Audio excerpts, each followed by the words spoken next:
Hello, hello guys! Good evening sa inyo at ngayon po nga po ay nakakatawa talaga, no? Nakakatawa. Si Vice Ganda, no? Alam naman natin na talagang batikang komedyante yan, no? So eto na nga, grabe si Vice Ganda. Noon pa naman bumabanat na yan sa mga Duterte. 'Di ba? 'Di ba guys? Bumabanat na yan pero ngayon ang tindi talagang nasaktan ng ego ng mga DDS. Oh, yan, mga DDS nasaktan ng ego. Grabe kasi itong pero bakit? Yung binanat niya naman or yung asar niya lang naman sa inyo, ay totoo naman yun Totoo namang nangyari yun. Lahat-lahat yun nangyari. Yung pag-jet ski na sinabi ni Digong, unang-una daw, nating beach the jet ski holiday to the West Philippine Sea. Di ba sinabi naman yun ni Digong? O anong kinakapikon nyo dyan? Grabe kayo. Ha?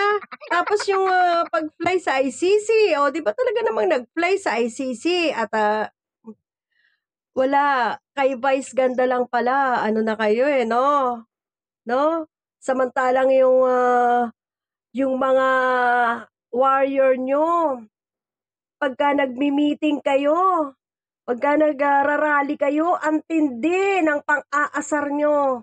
Hindi na nga lang namin mapanood hindi na nga lang namin makain-kain yung mga sinasabi ng mga warrior nyo So, panoorin muna natin yung pakinggan natin yung viral na ginawa ni Vice Gandang pang-uurat sa mga tawag dito DDS, no? At mga Duterte nga. Alam naman natin kung bakit inuurat nito ni Vice Ganda ang mga Duterte, no? Dahil nga, syempre, yung isinara nga ang ABS-CBN dahil lang sa tinitira si Digong noon. No, grabe. Napaka-sensitive nila pero pag sila ang tumitira, okay lang, ha? Di kami napipikon, ha? Pag kayo tumitira, wala kami pakialam sa inyo. Pero pagka may narinig kayong tinitira kayo, umiiyak kayo, napipikon kayo, umuusok ang tenga nyo, umusok yung ilong nyo, grabe. Eto, Right now, from Manila to West Philippine Sea via jet, get unlimited water bonding from Chinese vessels and free trip to The Hague by the ICC. Promo applies to DDS only. Kasama sa BBM are prohibited. Subukan mga putang nila ito. Nothing beats a jet ski. Kita nyo yung sigawan, ha? Yung chant, ng crowd. Hindi, di ba? Talagang nakakalibang naman talaga to. Nakakaaliw naman talaga to si Vice Ganda.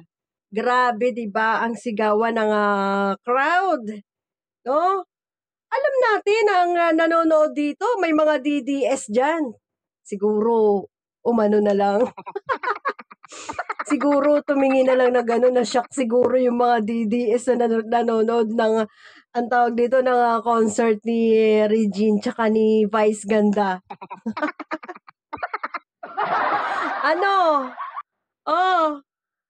Kala nyo ha? Alam nyo, wala kasing kami, hindi kasi kami masyadong ng ganyan-ganyan no? Parang nagmana na rin kami sa Pangulo na talaga parang rumerespeto kami ng tao. Pero talaga namang, ika nga nila, meron talaga kayong araw, no? Makakaranas talaga kayo ng araw nyo, no? Makakaranas kayo ng inis. Ewan ko ha, kung ano ang wala pang pahayag si Vice Ganda kung ano ang naging motibo niya or motivated, motibo at gumawa siya ng ganito, no? So siguro asar na asar siya sa nangyari na yung impeachment nga siguro, no? Na hindi talaga mangyari. Kaya gumawa na lang siya nito, Bakit nanalo naman kayo sa impeachment, 'Di na nga nai-impeach yung amo niyo, Tapos, mapipikon pa kayo, panalo kayo dun, eh. Oh, hindi nag-aano ngayon ang, amo niyo, hindi na namomroblema sa impeachment, naharang na, oh. Eto lang, ganyan na ang, mga anong tawag dito, mga nararamdaman niyo. So, meron pa guys na, balita na, merong isang, Facebook, DDS, sa Facebook, account na nag-post at, pinapa-persona non grata nga raw ito at, talagang, tinutugon nga yata ito ng, ano ng Davao, which is si Duterte 'no. Pero marami namang mayor diyan sa Davao, malaki naman yung Davao at, pinapa-persona non grata nga sa Davao. Pakinggan natin ang, pahayag ng, isang ano, ang isang, DDS sa Facebook. Oh, eto, oh. Ito yung, pahayag niya. Talaga? Okey, sa TikTok pala yun. Umiinit sa social media Ayan, ang panawagan na ideklarang persona non grata ang komedyanteng si Vice Ganda matapos magbitiw ng patama kay dating Pangulong Rodrigo Duterte sa unang gabi ng kanyang Super Diva concert. Sa kanyang performance, ginamit niya ang parody ng sikat na TikTok trend para banatan ang jet ski promise ni Duterte. Binanggit din nito ang mga diehard Duterte supporters at nagtapos pa sa isang impersonation ng dating Pangulo na ikinatawa ng mga manunood. Hindi ito pinalampas ng ilang taga Davao. Sa isang post, mariin ang panawagan ng isang nagpakilalang Davaoenyo kung saan umapela ito sa City Government of Davao na ideklarang persona non grata ang komedyante. Grabe 'no, mapila pa talaga. Samantalang sila pagka nagsasalita pagka may rally sila, yung ano nila, yung Vice President kung magsalita 'no, na napakasakit. Si Roque, si Maharlika, sino pa ba?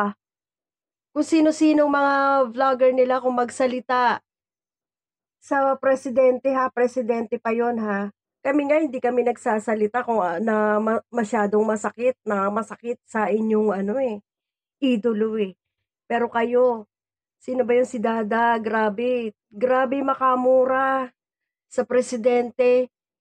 Hindi namin yan, pinapansin. Kayo eto lang, 'di naman kayo minura, 'no? Ginawa lang joke yung ano, yung tawag dito, mga sinasabi ng amo niyo, ganyan na agad kayo. Eh, ano naman kung, persona non grata, bakit napakaganda ba ng Davao? Alam niyo ba, ako sabi ng anak ko, "Mama, maganda yung Davao, sa birthday mo doon ka na lang." Ay, ayoko, sabi ko ayoko. Ayoko sa Davao, magpapalawan na lang ako kung Davao lang 'no. Excuse me. Yung, malalaman mo na taga doon si Kibuloy, si Duterte, ang mga Duterte, nakakasuka, nakakasuka. 'Di ba? Nakakasuka pumunta sa ano nila, sa lugar nila. Excuse me. Sa kanyang post nitong Sabado 9 ng Agosto kung saan sinabi nitong as a Davaoenyo, I am appealing to the City Government of Davao to declare Vice Ganda a persona non grata in Davao City.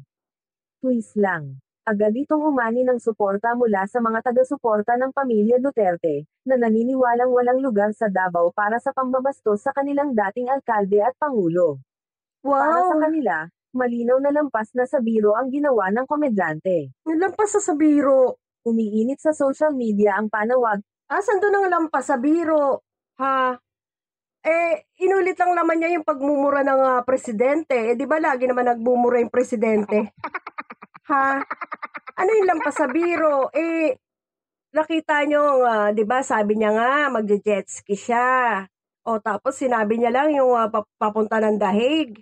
Anong lampas sa biro? Ang sabihin niyo, pikunin lang kayo. Lagi namang gano'n kayo, pikunin kayo. Kaya alam niyo mga DDS, mag-aral kayo na 'wag maging pikon kasi matindi rin kayo magbiro. mas malupit pa nga kayo magbiro, eh, may mura pa nga, eh. Ha? Sinusunog niyo pa nga yung, effigy ni ano, eh, ni PBBM, eh. Oh, sino sumisito sa inyo? Wala. Ha? Grabe kayo, grabe. Eh, ano naman kung persona non grata niyo sa Davao, no? Bakit Davao lang ba yung ano? Kahit sino sa mga loyalists, no? Ayaw na sa Davao. Ayaw na pumunta ng Davao. Paano yan? Mababawasan kayo ng tourist ano dyan sa Davao. Ay nako. Bahala kayo dyan mga DD shit. Bye. Thank you po.